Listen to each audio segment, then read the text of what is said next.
रज़ा रूमी साहब, ट्रंप ने क्यूबा के बारे में भी कहा कि वो तो बस खत्म ही हो गया, समझो अगर ये वेनेजुएला को जिस तरह उन्होंने पकड़ा है उनके सदर को, मगर ईरान के लिए भी धमकी लगाई है कि उनके मुजाहिरीन के दिफा में और वहां पहुंचने की भी। क्या अमेरिका फिर से ईरान में रजीम चेंज की तैयारी में आपको नजर आता है? बैकयार्ड की तो बात सब करेंगे जी, बड़ा कंसर्न और कॉन्शियस है, लेकिन क्या यहां तक भी कार्रवाई करने को तैयारी करेगा?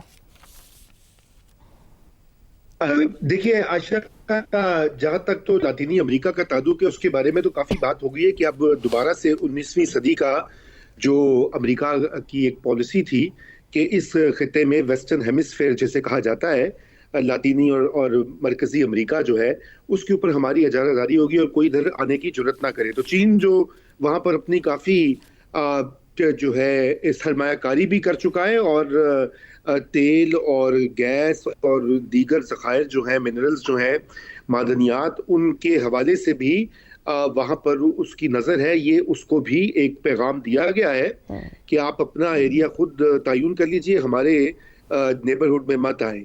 और यही वजह है कि उन्होंने, आपने ईरान की बात की, उन्होंने कोलंबिया को भी धमकी दी है, क्यूबा को भी दी है, ग्रीनलैंड के ऊपर जो उन्होंने आते ही ऐलानात किए थे कि ग्रीनलैंड को वो हिस्सा बनाएंगे, वो भी, उसके ऊपर भी काम शुरू हो चुका है। यही इत्तलात इस वक्त आ रही हैं। अब खुदा जानता है कि ये हो पाएंगे कि नहीं, लेकिन ये बात जरूर है कि यहाँ पर जो कुदरती वसाइल के ऊपर एक जो कब्जे का प्लान है वो इस वक्त कार फरमा है। और वेनेजुएला भी, उनको ना तो वहाँ पे कोई जमहूरियत से, ना डिक्टेटरशिप से, ना इंसानी हकूक से मोहब्बत है। दुनिया के तकरीबन 18 से 20% टोटल ज़खायर जो है तेल के वहाँ मौजूद है, और वो तेल है, याद रहे, जो कि जिसकी रिफाइनरीज अमेरिका में ऑलरेडी 3 या 4 स्टेट्स में लगी हुई हैं। इसलिए ये बहुत ही मोटी मोटी बात जो है वो ये है।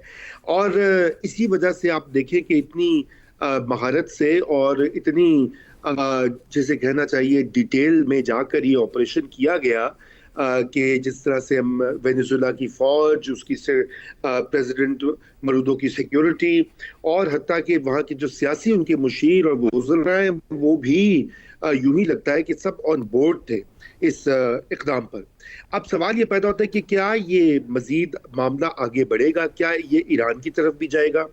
देखिए, ईरान का मामला कुछ मुख्तलिफ है, अगरचे कि वहाँ पर आपको पता है कि पोम्पियो जो साबिक एक वजीर रह चुके हैं और बड़े अहम ओहदों पर रहे, उन्होंने तो बाकायदा ट्वीट भी किया। उन्होंने कहा कि वो तमाम ईरानी जो सड़कों पर मुजाहरे कर रहे हैं उनको नया साल जो है उसकी मुबारकबाद दे रहे हैं। साथ में उन्होंने कहा कि जो लोग उनके मोसाद के एजेंट्स उनके साथ चल रहे हैं उनको भी हैप्पी न्यू ईयर कह रहे हैं।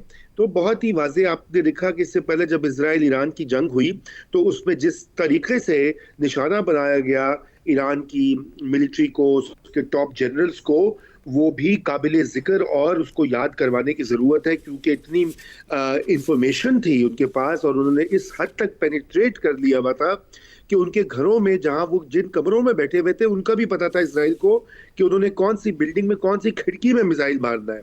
यानी कि बिल्डिंग भी तबाह ना और सीधा वो निशाने पर ठगाठक लग रहा था काम। तो यही आलम है इस वक्त कि ईरान में बिल्कुल एक इसराइल की ये कोशिश है, मगर ये काम बूट्स ऑन ग्राउंड के बगैर होता नहीं है, क्योंकि ईरानी लोग गुस्से में तो हैं अपनी हुकूमत से, महंगाई और दीगर जो उन पर माशी अफ्ताद दान पड़ी है, लेकिन क्या वो एक जिसे कहते हैं फॉरेन एलिमेंट जो है वो आकर अगर उनके मुल्क में रेजिम चेंज करेगा तो क्या वो उसका साथ देंगे?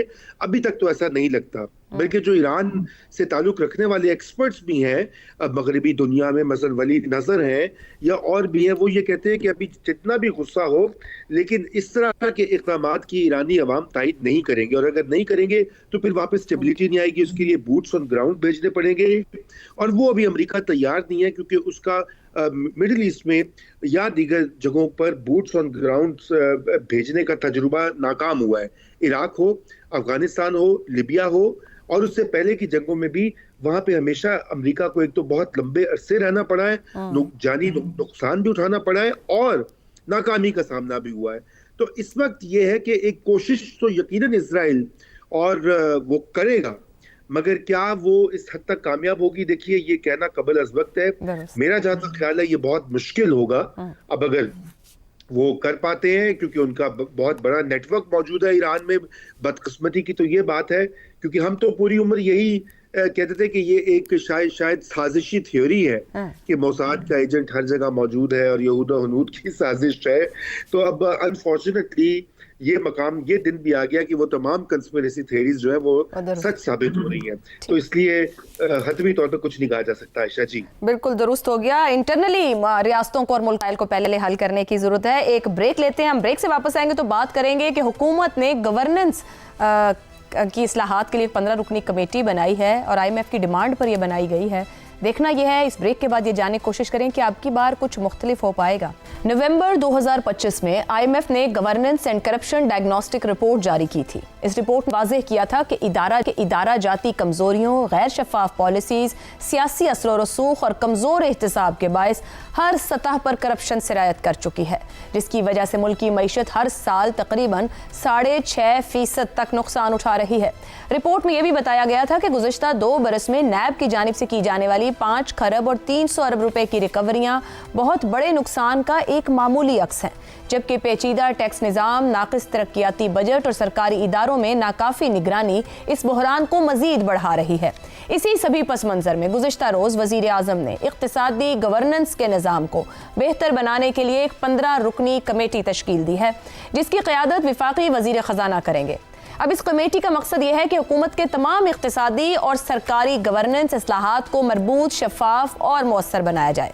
कमेटी सहमाही बुनियादों पर वज़ीर आज़म को रिपोर्ट्स पेश करेगी ताकि बदउनवानी के साथ जुड़वा मसाइल का पायदार हल तलाश किया जा सके। ये इक़दाम ज़ाहिर करता है कि हुकूमत IMF की रिपोर्ट में उठाए गए ख़तरात को बज़ाहिर संजीदगी से लेते हुए इदारा जाती इस्लाहात के जरिए मुल्क में शफाफियत, एहतसाब और अवामी एतमाद बढ़ाने की कोशिश कर रही है।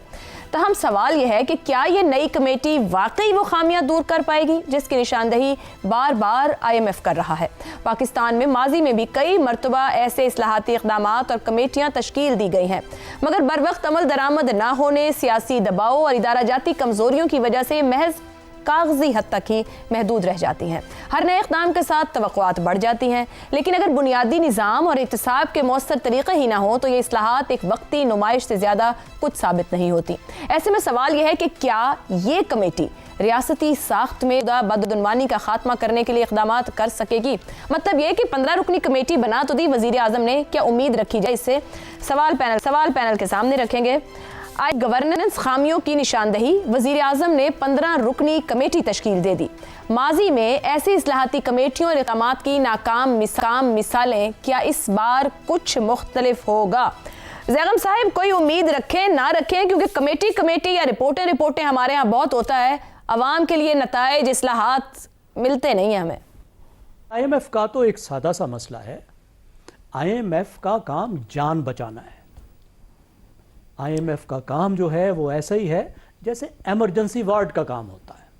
आपको पहलवान बनाना उसका काम ही नहीं है। पहलवान बनना, अच्छी हेल्थ मेंटेन करना, अच्छी ग़िज़ा खाना और सेहतमंद अपने आप को बनाना, ये आपका अपना काम है। और ये इस वजह से नहीं हुआ कि पाकिस्तान की रूलिंग एलीट करना नहीं चाहती। और देखिए, रूलिंग एलीट की जो दोनों या तीनों साइड्स हैं वो इसको रेसिस्ट करती हैं। कमेटियां बनती हैं, कमेटियों में भी वही मशवरे दिए जाते हैं, लेकिन जो बात की जाती है उसको कहीं कानूनी शक्ल देनी होती है, उसके लिए कुछ जवाबित बनाने होते हैं। फिर जब जवाबित बनते हैं तो उन पर अमल दरामद करना होता है। उसकी रेजिस्टेंस खुद ब्यूरोक्रेसी के अंदर से आती है, उसको बिजनेसमैन रेजिस्ट करता है, उसको सियासतदान खुद रेजिस्ट करता है। तीनों आपके पार्ट जो एलीट के हैं वो अपने वेस्टेड इंटरेस्ट की वजह से किसी भी तब्दीली को, किसी भी रिफॉर्म को जो पाकिस्तान को सीधा कर सके उसको रेजिस्ट करते हैं। और अगर इस कमेटी में भी सब ब्यूरोक्रेट्स हैं तो सर इन तीन को पहले कैसे तब्दील करें? फिर देखिए, अब मसला जो है वो ये है कि जब तक, अब मुल्क को चलाना तो एलीट ने है ना, जहां सियासतदान होंगे, जहां बैठते हैं सियासतदानों ने बैठना है, जिन सीटों पे ब्यूरोक्रेट्स ने बैठना है ब्यूरोक्रेट्स ने ही बैठना है, और जहां पे बिजनेसमैनों ने बैठना है इन्होंने ही बैठना है। सही। आप मैं तो वहां जाके बैठ नहीं सकते। लेकिन मसला ये है कि क्या पाकिस्तानी एलीट खुद ये फैसला कर चुकी है कि अब पाकिस्तान को बदलना है, Valid उन्होंने question, अपने sir. इंटरेस्ट की कुछ कुर्बानी देनी है, सियासतदानों ने जो है वो पॉलिटिकल इकोनॉमी की कुछ कीमत देनी है, ब्यूरोक्रेट्स ने जो ताकत ग्रैब की हुई है, अच्छा सवाल है और जो जगम साहब। अंदर धींगा मुश्ती है डीएमजी और नॉन डीएमजी की, उसको कुछ इन्होंने देना है। ठीक है। क्या